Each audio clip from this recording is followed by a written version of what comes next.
Hey, it's Candy. Welcome back to my channel. So I wanted to talk to you guys about something that's been brought up in the comment section and that I've sort of touched on a couple times. And it's about my camming and fetish modeling. And I feel like I can talk about it now because I'm no longer doing that. I started fetish modeling September of 2016. I needed an outlet. I needed something to keep me busy, I guess. I'm not sure why I started it, to be honest. I had lost a bunch of weight. I had lost 125 pounds and I was feeling really good about myself.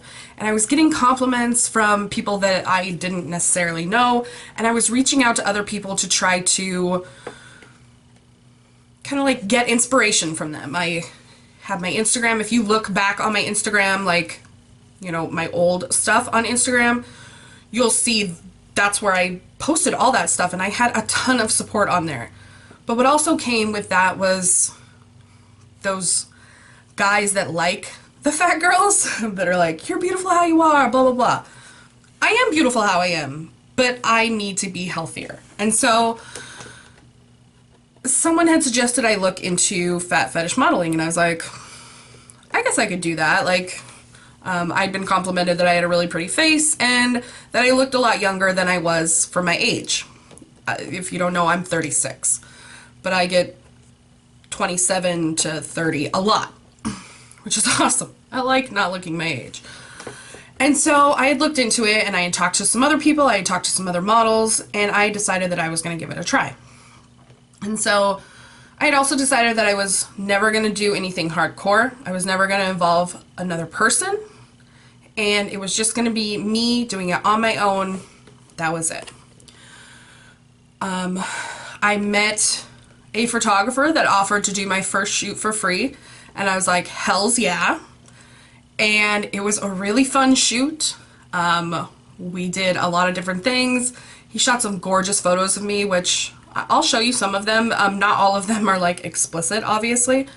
They're really gorgeous photos. He did a really good job.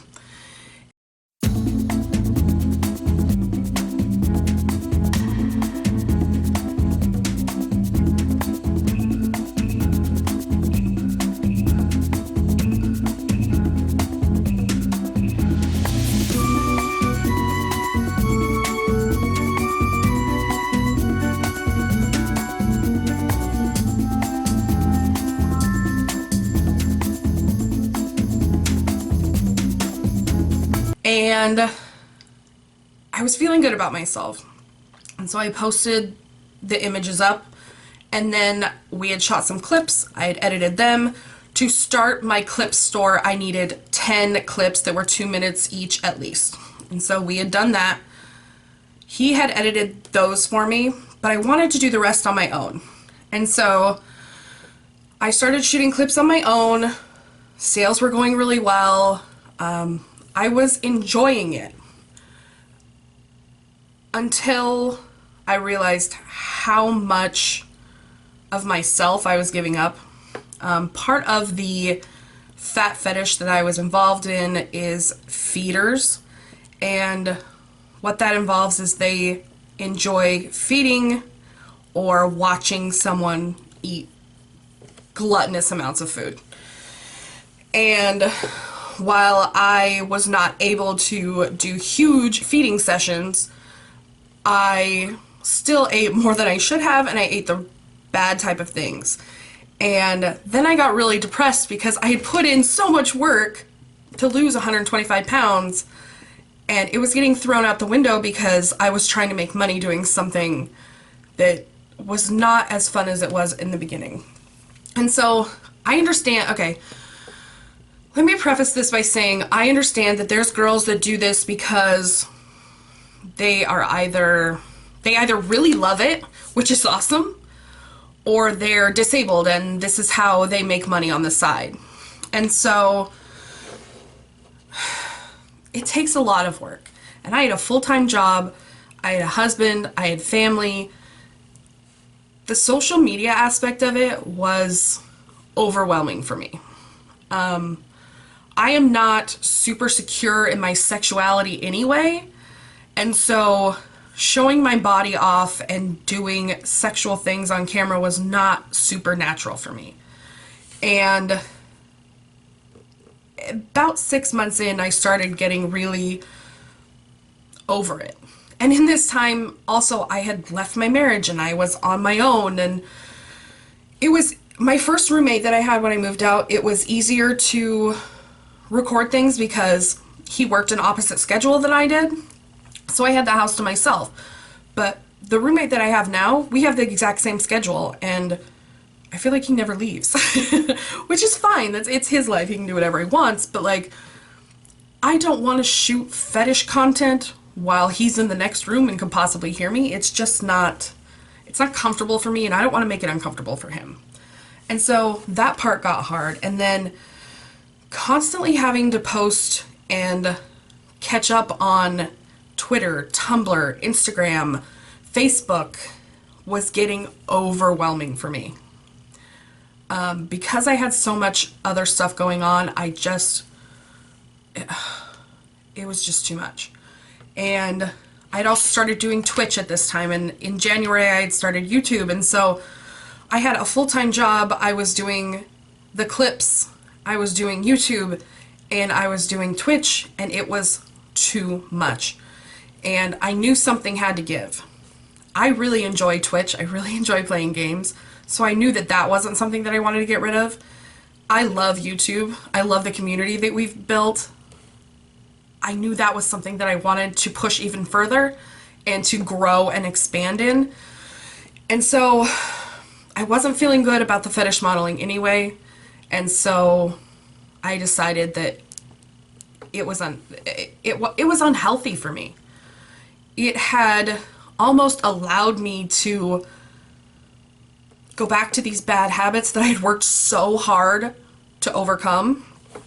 And so I decided that I was no longer going to do that.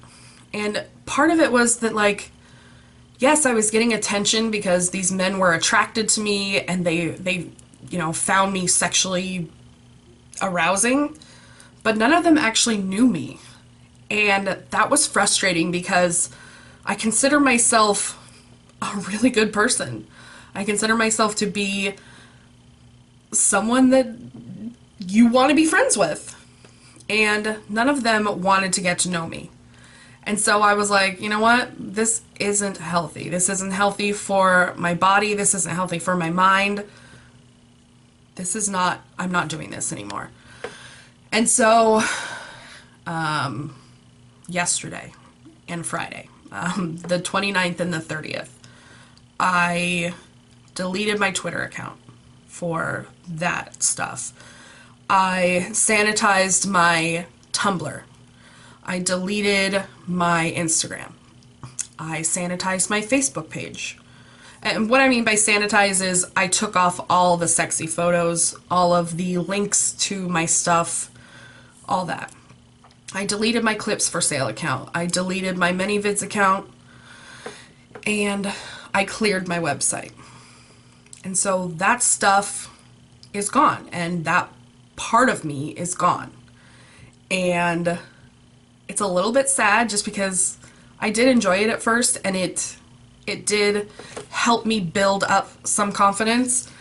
But I'm also really happy to be able to push the things that I actually enjoy and make them grow and flourish. And so, I know, like I said, a lot of you had asked about it and that kind of thing, and so I wanted to tell you about it. Another part of that was camming, which is like My Free Cams or Chatterbait, things like that, where I would go on, and I never did anything like sexual on those. I would like show my boobs or show my belly, because they really liked the belly. Again, please don't judge me for this. It was a decision that I made, and at the time I felt really good about it, and now I feel really good that that part is over. I did a Google search this morning to see what was out there, and there's not much left. So I'm really happy about that. But I just want you guys to know that, yes, I did that. Yes, that's in my past. And I'm sure we all have things that we regret. I don't regret it. It was a really good thing for me. But I'm transitioning past that. And like I said, people had asked about it, so I wanted to touch on it. And I wanted to give you guys the DL on it. So that's my camming story. Why I spent a year being a cam girl and a fetish model. I mean, I hope this explains it. If you have questions, I will do my best to answer them. Leave them down below. Like, comment, share, subscribe. I'll see you guys soon.